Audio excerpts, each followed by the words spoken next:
Welcome to special analysis. నేను రమా మండవ. ఈరోజు అనాలిసిస్లో భాగంగా మనం తీసుకోబోతున్న టాపిక్ ఏంటంటే పవన్ కళ్యాణ్ విషయంలో ఎన్నికలకు ముందు చేసిన తప్పుల్ని ఇప్పుడు ముద్రగడ రూపంలో సర్దిద్దుకునే ప్రయత్నం చేస్తున్నారా జగన్మోహన్ రెడ్డి అంటే అవుననే చెప్పుకోవాలి. ఎందుకంటే గత కొన్ని రోజులుగా జగన్మోహన్ రెడ్డి వేసిన అడుగులు కానీ ఆయన చేసిన కొన్ని చర్యలు కానీ అలాగే మనకు కనిపిస్తూ ఉన్నాయి. సో ఈ రోజున పార్టీలో అంతమంది కాపు నేతలు ఉన్నప్పటికీ కూడా ముద్రగడ లాంటి వాళ్ళని జగన్మోహన్ రెడ్డి ప్యాంపర్ చేసే ప్రయత్నం చేస్తున్నారు. ముద్రగడ ఏది అడిగినా సరే ఆయన ఆ స్థాయిలో జగన్మోహన్ రెడ్డి ఆకాశానికి ఎత్తేస్తూ ఉన్నారు.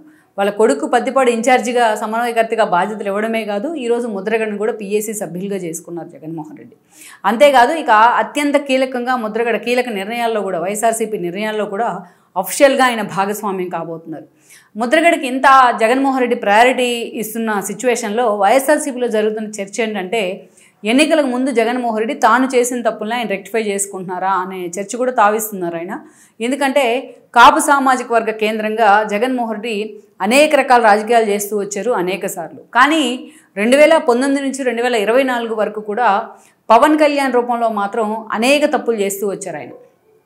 పవన్ కళ్యాణ్ టార్గెట్ చేసే క్రమంలో ఆయన ఒక సామాజిక వర్గం మొత్తాన్ని కూడా టార్గెట్ చేసే ప్రయత్నం చేశారు. సేమ్ లైక్ చంద్రబాబును టార్గెట్ చేసే క్రమంలో ఎలాగైతే కరోనాకు కూడా ఆ సామాజిక వర్గాన్ని అందించే ప్రయత్నం చేశారో, ఎలక్షన్ కమిషన్కి కూడా ఆ సామాజిక వర్గాన్ని అందించే ప్రయత్నం చేశారో, అలాగే పవన్ కళ్యాణ్ విషయంలో కూడా అంతే ఫాలో అయ్యేవాళ్ళు జగన్మోహన్ రెడ్డి. బ్లంట్గా ఒకే నినాదం ఫాలో అయ్యేవాళ్ళు. డే 1 నుంచి కూడా పవన్ కళ్యాణ్ టార్గెట్ చేసే క్రమంలో కాపు సామాజిక వర్గంలో తనకి ఎంతటి వ్యతిరేకత వస్తుంది అనే అంశాన్ని కూడా ఆయన జగన్మోహన్ రెడ్డి రెక్టిఫై చేసుకోలేకపోయారు.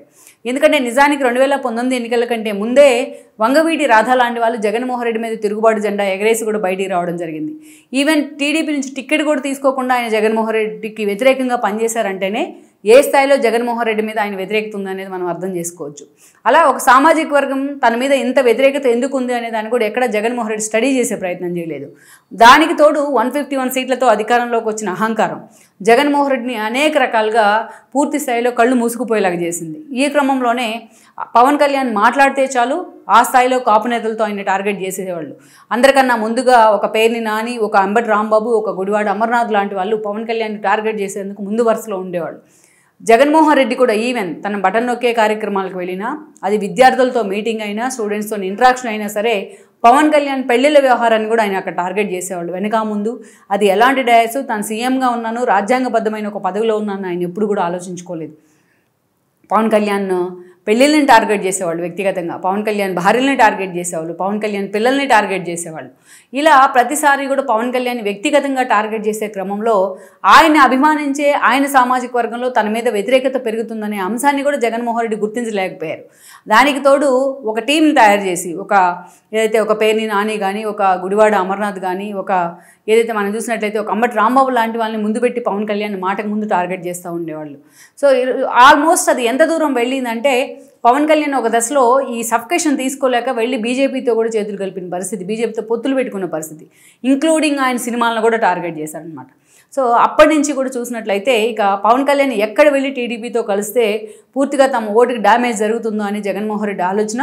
అదే స్థాయిలో చంద్రబాబు నాయుడుకి పవన్ కళ్యాణ్ దత్తపుత్రుడు అనే అంశాన్ని బాగా జనంలోకి తీసుకెళ్ళని అనుకున్నారు. కానీ at the same time Pawan Kalyan wantedly Jaganmohan Reddy target చేసిన తీరు మాత్రం ఆయనకు ఆ కమ్యూనిటీలో కూడా అది నిజంగానే ఒక వ్యతిరేకత తీసుకొచ్చి పెట్టింది.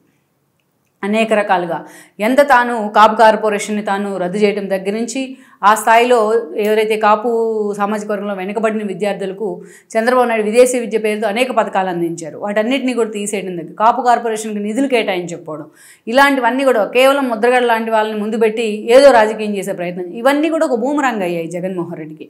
సో అందుకే తీరా చేతులు కాలేక ఆకులు పట్టుకున్నట్టు ఎన్నికల ముందు ఈ విషయాన్ని గ్రహించి అనేక రకాలుగా హడావిడి చేశారు ఆయన. ముద్రగడ లాంటి వాళ్ళని ముందు పెట్టి పవన్ కళ్యాణ్ని టార్గెట్ చేయించారు. అప్పటిదాకా ముద్రగడ ఆయన గతంలో ఆయనకు సుదీర్ఘ రాజకీయ చరిత్ర ఉంది. సో 2014 ఎన్నికల్లో టీడీపీ అధికారంలో ఉన్నప్పుడు కాపులకు రిజర్వేషన్ అంశం పేరుతో ఆయన ఏ స్థాయిలో హడావిడి చేశారు, తుని లాంటి ఇన్సిడెంట్స్ జరగడానికి వైఎస్ఆర్సీపీ నేతలు ఆయన ఎంతవరకు హెల్ప్ చేశారో మనకు తెలుసు. అఫిషియల్గా వైఎస్ఆర్సీపీలో లేకపోయినా వైఎస్ఆర్సీపీ నేతల కంటే చాలా ఘాటుగా ఆయన చంద్రబాబు నాయుడు మీద మాట్లాడేవాళ్ళు.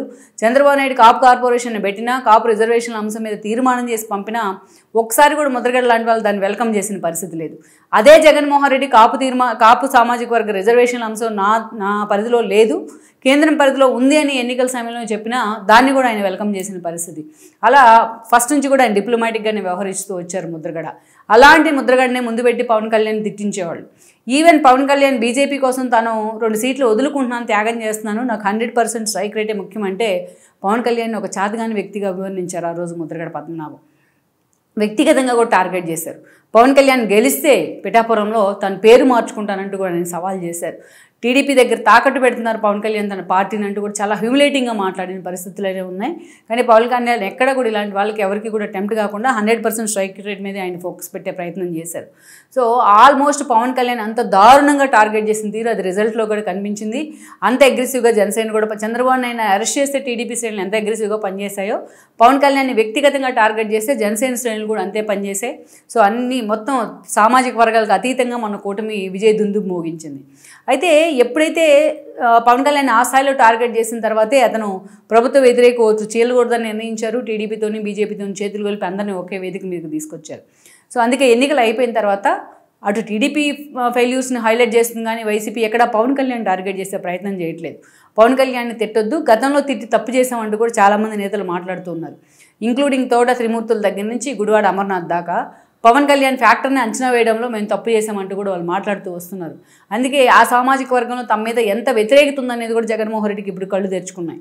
ఎందుకంటే ఉభయ గోదావరి జిల్లాలో మొత్తం క్లీన్ స్వీప్ చేసే ప్రయత్నం చేసింది అటు జనసేన టీడీపీ బీజేపీ కలిసి. సో అందుకే ఈ దెబ్బకు జగన్మోహన్ రెడ్డి కళ్ళు తెరుచుకుంటూ ఉన్నాయి. అందుకే ఆ సామాజిక వర్గాన్ని మళ్ళీ దగ్గర చేసుకునే ప్రయత్నం జరుగుతుంది. పవన్ కళ్యాణ్ రూపంలో తమకైన డ్యామేజ్ని ముద్రగడ రూపంలో కొంచెంగా తగ్గించుకునే ప్రయత్నం జరుగుతుంది. ఈ క్రమంలోనే మనం చూస్తే ఈరోజు అఫిషియల్గా ముద్రగడ వైఎస్ఆర్సీపీ సభ్యుడయ్యాడు. మొన్న వరకు అఫిషియల్గా జాయిన్ అవ్వకపోయినా, పోటీ చేయమన్నా కూడా దూరంగా ఉన్నా ఈరోజు పూర్తి స్థాయిలో ముద్రగడ పార్టీ కోసమే పనిచేస్తూ ఉన్నారు. మనం చూసినట్లయితే తన పేరు కూడా మార్చుకున్నారు. ఆయన పవన్ కళ్యాణ్కి ఛాలెంజ్ చేసిన విధంగానే పద్మనాభ రెడ్డి అనేసి. సో ఆయన మనం యాక్చువల్గా ముద్రగడ పద్మనాభ రెడ్డి అని పిలవాలేమో ఇక్కడ నుంచి, ఇఫ్ ఐఎమ్ కరెక్ట్. సో అక్కడి నుంచి చూస్తే ఈరోజు పీఏసీ మెంబర్గా ఆయన నియమించారు. పొలిటికల్ అఫైర్స్ కమిటీలో కీలక మెంబర్గా జగన్మోహన్ రెడ్డి ఆయన నియమించారు. లేటెస్ట్గా చూస్తే ఆయన కొడుక్కి పతిపాడు సమన్వయకర్తగా కూడా నియమించారు జగన్మోహన్ రెడ్డి. పదే పతిపాడు వెళ్ళి పతిపాడికి గతంలో ఓటమి పాలైన తర్వాత నేను అసలు పతిపాడికి వెళ్ళను అంటూ కూడా ఆయన సవాల్ చేశారు, ఒక శపథం చేశారు. కానీ ఆ శబ్దాన్ని పక్కన పెట్టి మరి ఈరోజు తన కొడుకు కోసం పత్తిపాడు కూడా వెళ్తున్న పరిస్థితి. తన కొడుకు కోసం అనే కంటే జగన్మోహన్ రెడ్డి కోసం అని చెప్పుకోవాలి. ఇక అంతేకాదు ప్రతి విషయంలో కూడా ఆయన కీలకంగా ఇన్వాల్వ్ అవుతున్నారు. జగన్మోహన్ రెడ్డితో మాటకు ముందు భేటీ అవుతున్నారు. జగన్మోహన్ రెడ్డి తన సలహాలు కూడా ఇచ్చే ప్రయత్నం అయితే ముద్రగడ వైపు నుంచి జరుగుతూ ఉంది. సో అఫిషియల్గా ముద్రగడ ఈరోజు వైఎస్ఆర్సీపీ జెండా కప్పుకున్నట్టే అని మనం అనుకోవచ్చు. మొత్తానికైతే ఇక ముందు కూడా ముద్రగడని చాలా సీరియస్గా కాపు రిజర్వేషన్ అంశంలో కానీ మిగతా అంశాల్లో కానీ పవన్ కళ్యాణ్ని అవసరమైతే జనసేనని టార్గెట్ చేసే విషయంలో కానీ ముద్రగడ ముందు పెట్టి జగన్మోహన్ రెడ్డి రాజకీయం చేయాలనుకుంటున్నారు అనేది మనకు ఒక క్లారిటీగా అర్థమవుతూ ఉంటుంది.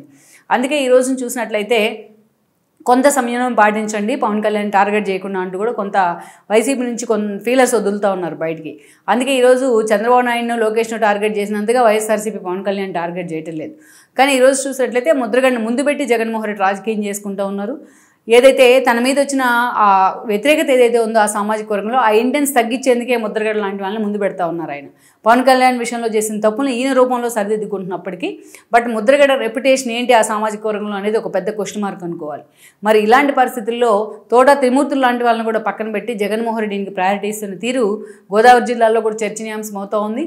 మరి ఇలాంటి సిచ్యువేషన్లో ముద్రగడను ముందు పెట్టి జగన్మోహన్ రెడ్డి చేస్తున్న రాజకీయం ఆ పార్టీకి ఎంతవరకు వర్కౌట్ అవుతుంది అనేది కూడా మనం చూడాల్సి ఉంది. ఈ వీడియో మీకు నచ్చినట్లయితే please share, like and subscribe R24 Telugu.